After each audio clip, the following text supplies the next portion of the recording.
राज्यसभेची खासदारकी न मिळाल्यानं भुजबळ नाराज आहे। छगन भुजबळ यांनी आपली खासदारकीबाबतची खंत आता व्यक्त करून दाखवलेली आहे।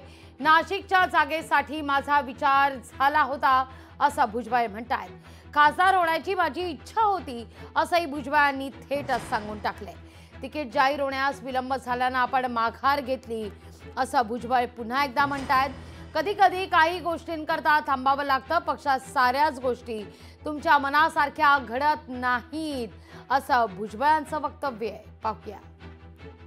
मला इच्छा आहे आणि म्हणून तर जे आहे नाशिकची लोकसभा लढवायला सुद्धा मी तयार झालो होतो।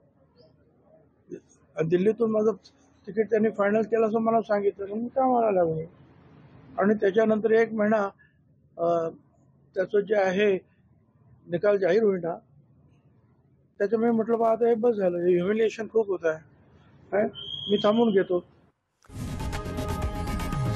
लोकशाही मराठी ऐका, पहा, जागरूक रहा।